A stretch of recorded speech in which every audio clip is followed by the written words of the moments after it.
Hello students, today we are going to study about the metal, semiconductor and insulator. हम लोग already जानते हैं कि सेमीकंडक्टर क्या है। सेमीकंडक्टर वो है जिसको अर्धचालक भी बोला जाता है और इसका जो कंडक्टिविटी होता है वो मेटल्स और metals means conductors and non conductor means insulator के बीच में कैरेक्टरिस्टिक लाई होता है। तो आज हम ये जानेंगे कि इसका कैरेक्टरिस्टिक दोनों का क्यों होता है, कंडक्टर का भी होता है और नॉन कंडक्टर का भी क्यों होता है। क्योंकि इसका जो बैलेंसी होता है ये 4 होता है। मीन्स इसके आउटर मोस्ट ऑर्बिट में 4 इलेक्ट्रॉन पाया जाता है। मतलब अगर इसको स्टेबिलिटी चाहिए तो 4 और इलेक्ट्रॉन का ज़रूरत होता है। तो ये 4 आसपास के मेटल सेमीकंडक्टर के साथ बॉन्ड बनाता है और अपना ये स्टेबिलिटी मेंटेन करता है। तो और इसमें ये है very good conductor, valency electron are less than equal to 3। Means उसका जो वेरी गुड कंडक्टर होगा जिसमें इलेक्ट्रॉन ऑलवेज फ्री होता है रूम टेम्परेचर से बिलो टेम्परेचर पे भी, तो उसका वैलेंसी लेस देन 3 होता है। और सबसे बड़ा डिफरेंस सेमीकंडक्टर और मेटल में ये होता है कि मेटल यूनिपोलर होता है। मीन्स उसमें जो इलेक्ट्रॉन का डिस्ट्रीब्यूशन होता है वो इक्वली होता है। मीन्स कहीं पे कंसंट्रेशन कम और ज़्यादा ऐसा कुछ नहीं होता है। सभी मेटल के हर एक पोर्शन में, हर एक एरिया में इलेक्ट्रॉन का डिस्ट्रीब्यूशन इक्वल होता है और उसमें जो करंट फ्लो करता है वो सिर्फ एक ड्रिफ्टिंग ऑफ इलेक्ट्रॉन के कारण होता है। मीन्स अगर जब हम उसको वोल्टेज दे रहे हैं तो वो वोल्टेज के कारण जो एक फोर्स एग्जर्ट होगा जिसको ड्रिफ्टिंग कहते हैं, जो अचानक से when we are applying the voltage then electrons get drifted and current will start flowing. That means it current will start flow only due to drifting of electron. Means in conductor only drift current is present, but in the semiconductor, I have already told you in last class that semiconductor has unequal concentration of electron in different area of semiconductor material।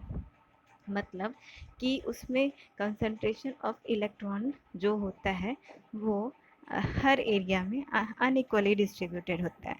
और जब हम उसको room temperature पे लाते हैं तो वो एक basic material का जो नेचर होता है कि हायर कंसंट्रेशन से लोअर कंसंट्रेशन की तरफ मूव करना, वो इसमें भी होता है। तो हमेशा एक concentration high concentration of electron जो होता है वो लो कंसंट्रेशन की तरफ मूव करने लगता है। और जब हम एक वोल्टेज प्रोवाइड करते हैं तो उस time electron due to the action of voltage, due to the apply of voltage, electron भी उसके कारण ड्रिफ्ट करने लगता है। मतलब यहाँ ये हुआ कि सेमीकंडक्टर में जो करंट का नेचर होता है वो बाइपोलर होता है।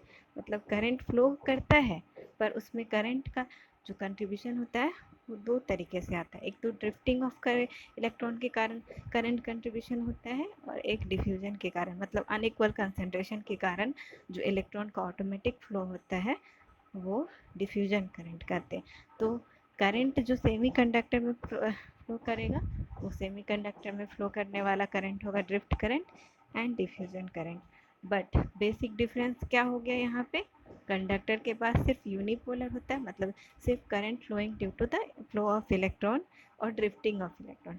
बट सेमीकंडक्टर में 2 तरीके का इलेक्ट्रॉन हो जाता है, करंट फ्लो होता है, एक डिफ्यूजन करंट और एक ड्रिफ्ट करंट। और यहाँ पे एक लाइन दिया है, free electron concentration is very high.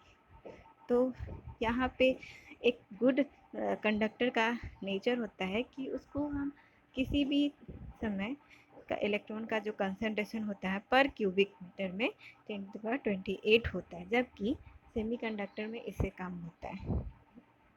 और यहाँ पे एक और चीज़ लिखा है कि copper is very good conductor then aluminium. तो कंडक्टर में भी एक गुड क्वालिटी, दैट एक सबसे गुड क्वालिटी का होता है। तो कॉपर, अगर हम एल्युमिनियम से कंपैरिजन करें तो कॉपर का इलेक्ट्रॉन अच्छे से फ्लो कर सकता है, उसमें करंट जल्द ही within millisecond flow करने लगता है। तो उसके रिस्पेक्ट में यहाँ पे कंपैरिजन किया गया है। अब है एनर्जी बैंड डायग्राम। तो हम ऑलरेडी लास्ट क्लास में बता चुके थे कि जो कंडक्टर होता है उसमें बैलेंस बैंड और कंडक्शन बैंड ओवरलैपिंग होता है। तो यहाँ पे ऑलरेडी ओवरलैपिंग हो गया है, हो चुका है। मतलब ओवरलैपिंग मतलब इसमें एनर्जी गैप होता ही नहीं। जैसे कि लास्ट क्लास में हम बताए थे कि सेमी कंडक्टर में बैलेंस बैंड और कंडक्शन बैंड के बीच में ओवरलैपिंग नहीं होता है। एक particular amount of energy required होता है इलेक्ट्रॉन को फ्लो करने के लिए, जो कि एनर्जी गैप कहलाता है। और वो मिनिमम एनर्जी होता है, तभी उससे उसके इक्वल या उससे ऊपर करंट एनर्जी गैप का एनर्जी हम प्रोवाइड करते हैं, तभी उसमें सेमीकंडक्टर में करंट फ्लो करने का चांसेस बनता है। पर कंडक्टर में ऐसा नहीं होता है। दोनों करंट जो कंडक्टर में इलेक्ट्रॉन होता है वो फ्री होता है, उसको बस एक फोर्स मिला, एक वोल्टेज में सप्लाई हुआ, उसमें करंट फ्लो स्टार्ट हो गया, उसका मिनिमम नहीं वोल्टेज का ज़रूरत नहीं होता है। तो यहाँ पे यही दिखाया गया है। एक और डिफरेंस है सेमीकंडक्टर और मेटल में कि मेटल पीटीसी होता है, मतलब पॉजिटिव टेम्परेचर कोएफिशिएंट, है ना।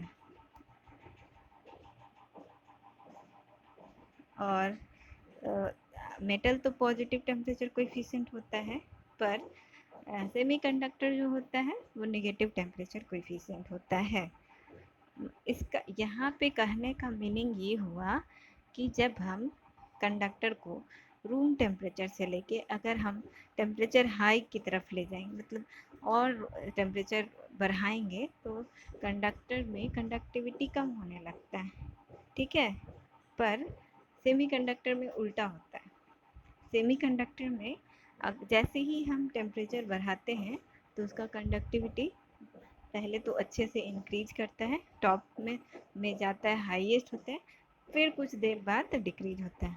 तो यहाँ पे एक और अच्छा डिफरेंस और बेसिक डिफरेंट ये कह सकते हैं कि कंडक्टर जो होता है वो पॉजिटिव टेम्परेचर कोएफिशिएंट होता है, और सेमीकंडक्टर जो होता है वो नेगेटिव टेम्परेचर कोएफिशिएंट होता है। और ऐसा नेचर क्यों होता है? सिर्फ ओवरलैपिंग के कारण। कंडक्टर का पॉजिटिव टेम्परेचर कोएफिशिएंट इसलिए होता है क्योंकि उसका सेमीकंडक्टर उसका जो कंडक्शन बैंड और वैलेंस बैंड होता है वो ओवरलैप करते रहता है, इसके कारण उसका पॉजिटिव टेम्परेचर कोएफिशिएंट हो जाता है। पर सेमीकंडक्टर में दोनों के बीच में एक एनर्जी गैप होता है। अगर हम टेम्परेचर बढ़ाते हैं, ऑलरेडी हम लास्ट क्लास में बता चुके हैं कि ईजी जो होता है इन्वर्सली प्रोपोर्शनल टू टेम्परेचर होता है। अगर हम टेम्परेचर बढ़ाएंगे तो क्या होगा, एनर्जी गैप घटेगा, और एनर्जी गैप घटेगा तो कम एनर्जी में ही electron can able to move free where. Okay, that is why it is have a negative temperature coefficient. ये हो गया। और ये तो ऑलरेडी हम बता चुके हैं कि मेटल में जो करंट होता है वो ड्रिफ्ट करंट होता है, और सेमीकंडक्टर में जो करंट होता है वो डिफ्यूजन करंट होता है, और ड्रिफ्ट करंट दोनों होता है। तो ये सारा नोट्स में ऑलरेडी लिखा हुआ है, आप लोग you can go through this notes. अब इंसुलेटर के बारे में देखते हैं क्या है। इंसुलेटर को बैड कंडक्टर ऑफ इलेक्ट्रिसिटी या करंट कहा जाता है, क्योंकि इसमें जो gapping between the balance band and conduction band जो होता है वो 5 इलेक्ट्रॉन वोल्ट होता है, जो कि not easy for supply. So we can't reduce the difference with the energy gap difference between the conduction band and valence band. So electron is not able to move in free way until or unless we can provide the energy more than 5 electron volt. Okay, तो valence जिसका valency 7th और 8th होता है, valence electron 7th और 8th रहेगा, वो insulator में count होता है पीरियोडिक टेबल में, ठीक है। और इसका भी नेगेटिव टेम्परेचर कोएफिशिएंट होता है, एनर्जी गैप बहुत लार्जर होता है। यहाँ ऑलरेडी लिखा हुआ है कि 5 electron volt, more than 5 electron volt होता है। तो इस कारण से हम ये इसको यूज़ में एज ए कंडक्टिंग मटेरियल की तरह यूज़ नहीं कर सकते हैं। और ऑलरेडी ये सारा चीज़ लिखा है कि इंसुलेटर में कौन कौन मटेरियल आता है, you can see and make a notes on this. अब सेमीकंडक्टर के बारे में ऑलरेडी सारे स्टूडेंट जान चुके हैं। तो सेमीकंडक्टर और the element where the conductivity is lie between the insulator and conductor. Valency semiconductor का 4 होता है, ऑलरेडी हम कई बार बोल चुके हैं। इसमें जो बॉन्डिंग होता है वो कोवैलेंट बॉन्ड होता है। एनर्जी गैप 0.782 होता है और 0.7 होता है रूम टेम्परेचर पे, और 0 डिग्री टेम्परेचर पे क्या होता है, ये इंसुलेटर की तरह काम करता है।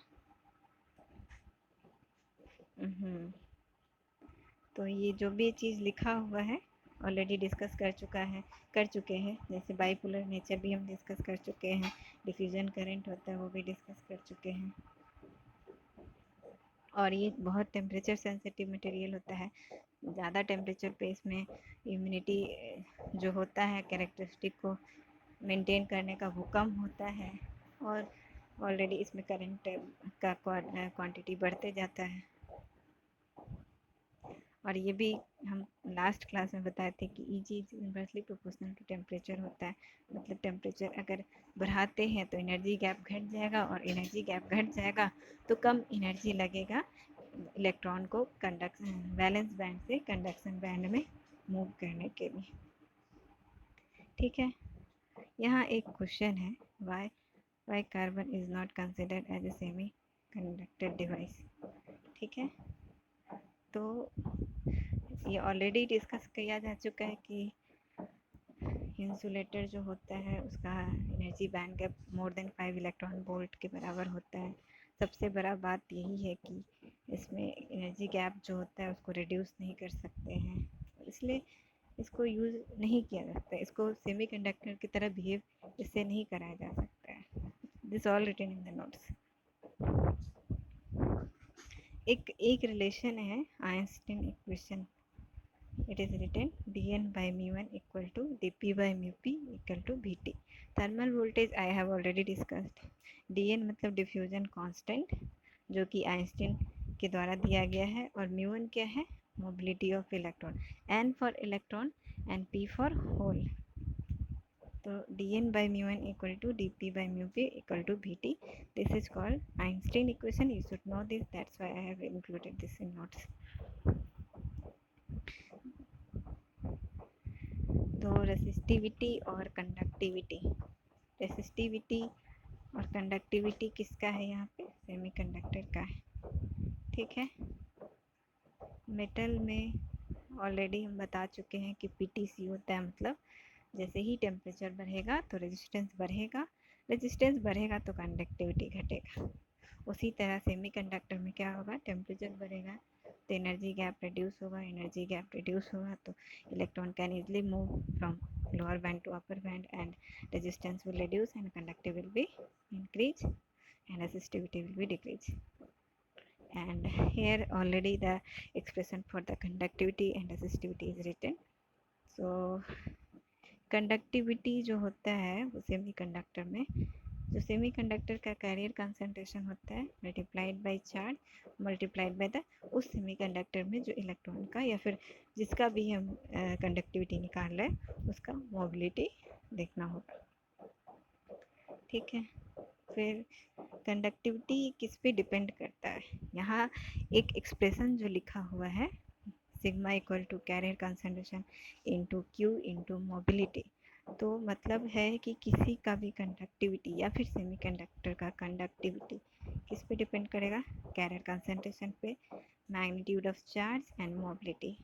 तो here we already know the carrier concentration and charge is constant, so directly we can say that the sigma or conductivity is directly proportional to mobility of electron. Means if we have a larger mobility of electron then we have a larger conductivity in that corresponded material. Okay, let's and in metal, अच्छा semiconductor में conductivity दो material के दो carriers के कारण होता है। एक तो होता है एक होता है मेजॉरिटी कैरियर, एक होता है माइनॉरिटी कैरियर। सेमीकंडक्टर ऑलरेडी हम बता चुके हैं कि बाइपोलर होता है, तो बाइपोलर में एक होल होगा, एक इलेक्ट्रॉन होगा, तो कंडक्टिविटी भी होल के कारण भी होगा और इलेक्ट्रॉन के कारण होगा। वो आगे डिस्कस किया जाएगा कि कौन मेजॉरिटी में कंसिडर होता है, कौन माइनॉरिटी में कंसिडर होता है।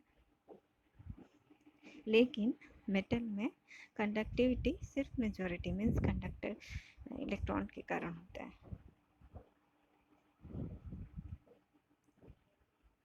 तो यहाँ पे सिग्मा का जो वेरिएशन है वो मोबिलिटी के रिस्पेक्ट में दिखाया गया है। ठीक है, मेटल में सिर्फ इलेक्ट्रॉन के कारण होता है कंडक्टिविटी, तो कंडक्टिविटी यहाँ पे दिखाया जा रहा है कि टेम्परेचर जब इंक्रीज होगा तो कंडक्टिविटी डिक्रीज होगा, क्योंकि we have already told you that temperature as the temperature increases in the metal then the resistivity will increase, then all conductivity automatically decrease because resistivity is inversely proportional to conductivity. But in the semiconductor, the conductivity of material is depend on two types of material, means conductivity due to hole and conductivity due to electron. So total conductivity we can write like that: sigma equal to nq mu n plus pq mu p.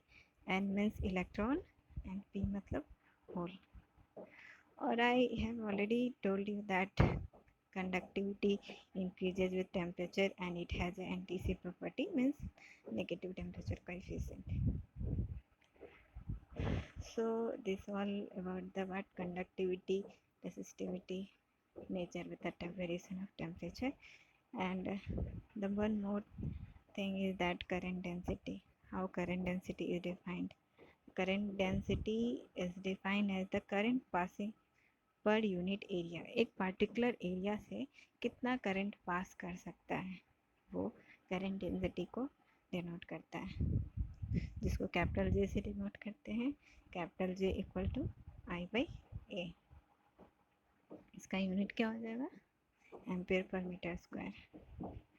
और इसको दूसरी term में भी denote किया जाता है, J equal to sigma E. Sigma मतलब conductivity और ई मतलब इलेक्ट्रिक फील्ड इंटेंसिटी, जो कि उस मटेरियल में प्रेजेंट होगा जिस मटेरियल का हम करंट डेंसिटी निकाल रहे हैं। तो J इक्वल टू, क्योंकि सिग्मा ऑलरेडी हम लास्ट पेज में डिस्कस किए हैं कि सिग्मा सेमीकंडक्टर में दो कैरियर्स के कारण होता है, वो एक इलेक्ट्रॉन के कारण होता है, एक होल के कारण होता है। तो यहाँ पे दोनों का कंसंट्रेशन लिया जा रहा है, क्योंकि हम अभी or in fact we are discussing about all about the semiconductor, so always we have to take the whatever the quantity is present and what is the whatever the characteristic present in the semiconductor, we always use it is understood. We are just comparing along with the material of conductor and insulator for the comparison purpose only, but we major focus on semiconductor. And current definition of current क्या होता है? Rate of change of charge means I equal to d q by d t, variation of charge with respect to time. Drift current I have already discussed. It is the flow of current through the material or device under the influence of electric field intensity. Electric field intensity कहाँ से आता है? जब हम voltage apply करते हैं तभी electric field generate होता है. So अब diffusion and diffusion current. Diffusion is the natural property. I have already told that it is the natural property of material that higher concentration to lower concentration, flow of anything that higher concentration to lower concentration is considered as a basic property or simple migration of charge, and it is the defined as the migration of charge carrier from higher concentration to lower concentration, from higher density to lower density, means dn by dx. X is the distance from which the electron is moving from 0 point to x point, and this is, and dn by dx means what? Flow of electron from higher concentration of lower concentration, that is called electronic or n diffusion. और p diffusion मतलब whole का gradient dp by dx. Means diffusion, we can directly say in one line that it is a gradient, means concentration migration of charge from one place to other. This is the electrical property of semiconductor metal that you have to remember all these property of semiconductor, germanium and silicon. In this you can see that in germanium temperature handling capacity is very less, but in silicon temperature handling capacity is very high, means we can operate the silicon device at very high temperature in comparison to germanium. And mobility also we can see that 3800 is very large in compared to 1300. It is already told in last class.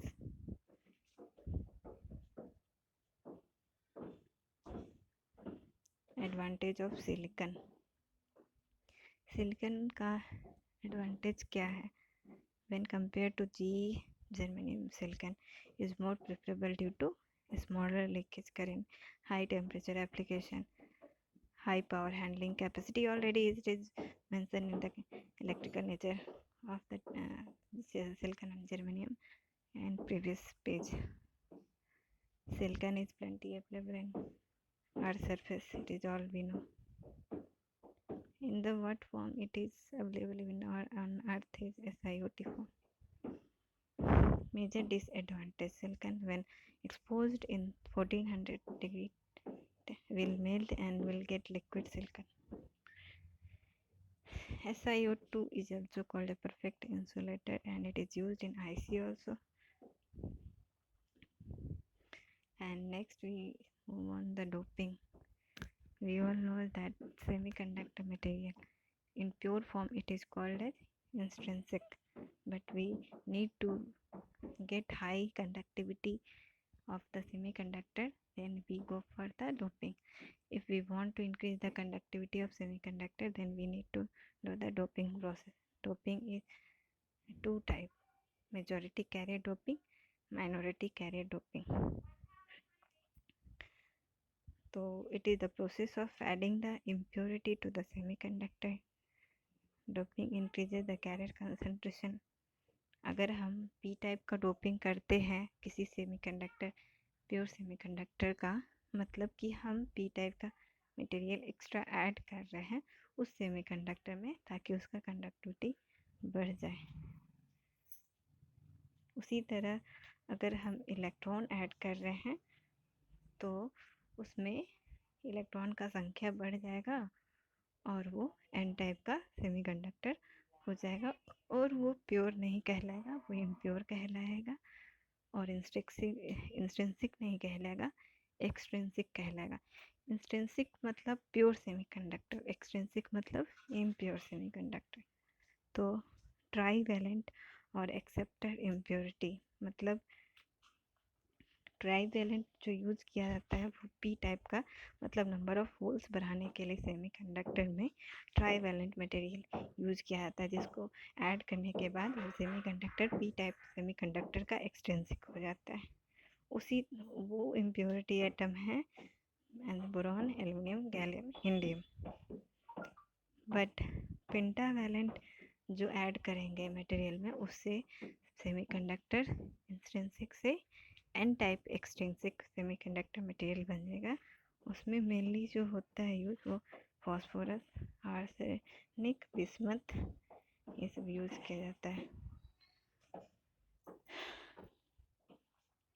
Doping ratio जो होता है 1:10⁶ atom, मतलब पर 10⁶ atom of semiconductor पे एक impure atom add किया जाता है, तो उसी को रिप्रेजेंट करते हैं 1:10⁶ में. तो डोपिंग रेशियो कहीं पे भी रहेगा 1:10⁸, 1:10⁻11, 1:10⁻3. उसका मतलब ये होगा कि पर 10⁻3 एटम पे एक इम्प्योर एटम ऐड किया जा रहा है.